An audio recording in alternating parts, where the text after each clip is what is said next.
तो आइए 9 PM special की शुरुआत करते हैं और सबसे पहली खबर का रुख करते हैं। सबसे पहली खबर क्या है?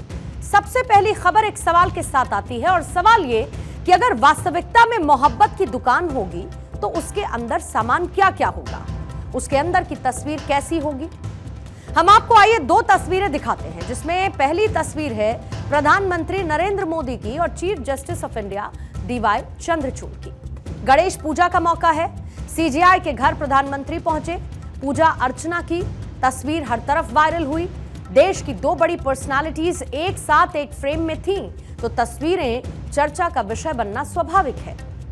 अब आपको एक और दूसरी तस्वीर दिखाती हूं, यह तस्वीर भी वायरल है। इस तस्वीर में लोकसभा में लीडर ऑफ ऑपोजिशन यानी कि राहुल गांधी आपको नजर आएंगे और उनके साथ उल्हान उमर जो कि डेमोक्रेट सांसद हैं, और इनकी दूसरी पहचान ये है कि ये भारत विरोधी हैं। कश्मीर को भारत से अलग करने की बात कहती हैं, कई बार कहती हैं, खालिस्तान की समर्थक है और अक्सर भारत के खिलाफ बातें करती हैं। अब इन तस्वीरों को आइए हटा देते हैं और एक बार फिर वही सवाल आपके सामने रख देती हूं। सवाल यह है कि मोहब्बत की दुकान में अंदर जाने पर क्या क्या सामान होना चाहिए, उसके अंदर लगी तस्वीर कैसी होनी चाहिए।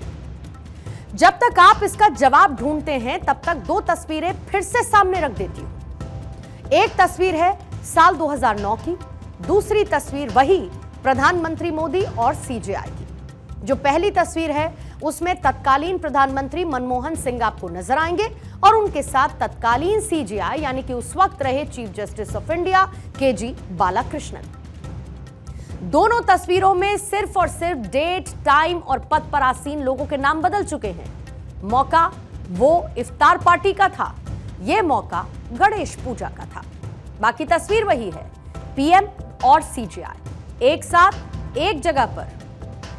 लेकिन इस बार प्रधानमंत्री मोदी और CJI की मुलाकात सियासी सवालों में आ गई है।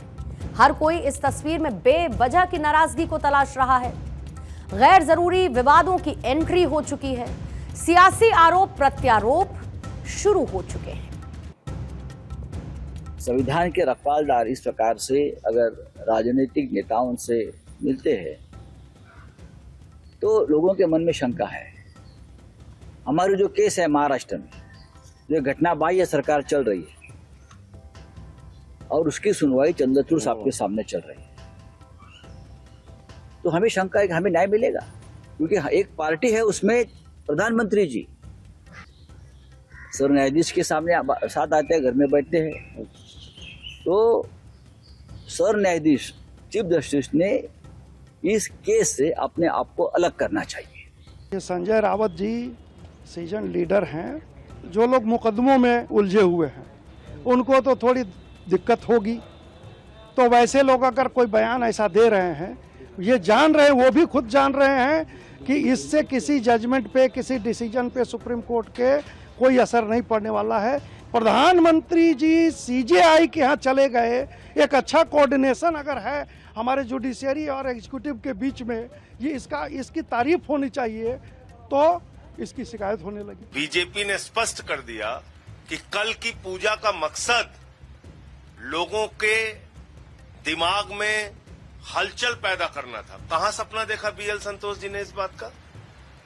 कहां इस बात का सपना देखा? पूजा अर्चना पे किसने सवाल उठाया? पूजा करने को किसने गलत कहा? आस्था पर किसने सवाल उठाया? इसका मतलब भारतीय जनता पार्टी का मकसद पूजा करना नहीं है। भारतीय जनता पार्टी का मतलब पूजा के बदले राजनीति का लाभ और नुकसान देखने का है। कुछ नेताओं ने कल माननीय प्रधानमंत्री जी ने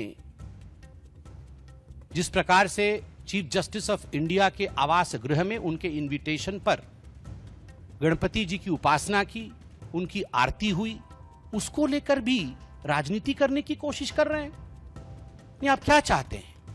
आप क्या चाहते हैं? Cannot the different pillars of democracy meet? Cannot they converge? कैसा व्यवहार दोनों का एक दूसरे के प्रति होना चाहिए? क्या एक दूसरे को देख के मुस्कुराना नहीं चाहिए? क्या एक दूसरे के प्रति सद्भाव नहीं होना चाहिए? This is the beauty of democracy. तभी तो हम दूसरे राष्ट्रों से अच्छे हैं। इस पूरे विवाद को लेकर हमारा यह मानना है कि विवाद सरासर गैर जरूरी है, क्योंकि विधायिका, न्यायपालिका और कार्यपालिका के सहज संबंधों और आपसी सहयोग से ही लोकतंत्र फलता फूलता है, न कि आपसी टकराव से। जो लोग मोदी और इसके साथ डीवाई चंद्रचूड़ की मुलाकात से भारतीय लोकतंत्र पर उसे खतरे के रूप में देखते हैं, उन्हें यह पता ही नहीं कि संविधान में लिखा क्या है। संविधान में कहीं पर भी नहीं कहा गया कि कार्यपालिका और न्यायपालिका एक दूसरे से मुलाकात नहीं कर सकती। दरअसल किसी भी स्वस्थ लोकतंत्र के लिए सेपरेशन ऑफ पावर और कोऑपरेशन ऑफ पावर दोनों को अलग अलग नजरिए से देखने की जरूरत है। लोकतंत्र के इन दोनों स्तंभों में इतनी दूरी भी नहीं होनी चाहिए कि दोनों के बीच एक दीवार बन जाए। भारतीय जनता को सही मायने में न्याय तभी मिल पाएगा जब दोनों मिलकर देश की भलाई के लिए काम करेंगे। यहां पर एक बात और समझने वाली है कि अगर प्रधानमंत्री और चीफ जस्टिस ऑफ इंडिया दोनों चोरी छिपे मिलते, मतलब किसी को बताकर नहीं मिलते, अपनी मुलाकात को सीक्रेट रखते, छुपाते, तो लोकतंत्र के खतरे वाली बात समझ में आती।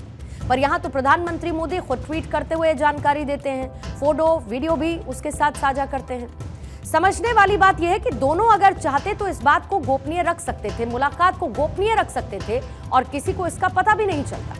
बहरहाल विपक्ष के जो नेता, सुप्रीम कोर्ट बार एसोसिएशन के अध्यक्ष कपिल सिब्बल आज प्रधानमंत्री मोदी और सीजेआई की एक मुलाकात से न्यायिक स्वतंत्रता पर सवाल खड़े कर रहे हैं। एक बार सुनिएगा उनको भी। I was really surprised when I saw this clip that was going viral. And I have some issues on principle. Issue number one, no public functionary, whoever it may be, especially those who hold the highest office in the country, it's the President of India, the Prime Minister of India, the Chief Justice of India, whoever, should not publicize a private event. The second thing is, the Prime Minister of India should never have shown his interest to go to such a private event. विपक्ष और कपिल सिब्बल को CJI D Y Chandrachud की एक तस्वीर नहीं बल्कि उनके लिए गए फैसलों को भी ध्यान में रखना चाहिए, जहां पर सीजेआई ने मोदी सरकार के खिलाफ कई महत्वपूर्ण फैसले दिए जो कि उनकी न्यायिक स्वतंत्रता और सरकार की नीतियों पर उनके दृष्टिकोण को दिखाता है। महाराष्ट्र गवर्नर के राज्य में सरकार गठन पर टिप्पणी करते हुए सीजेआई डीवाई चंद्रचूड़ ने असहमति व्यक्त की थी। उन्होंने पूर्व गवर्नर भगत सिंह कोश्यारी की तरफ से फ्लोर टेस्ट बुलाने के निर्णय को गलत ठहराया था। सीजेआई ने सील कवर में प्रस्तुतियों की प्रथा की आलोचना भी की थी और ट्रांसपेरेंसी पर जोर दिया था।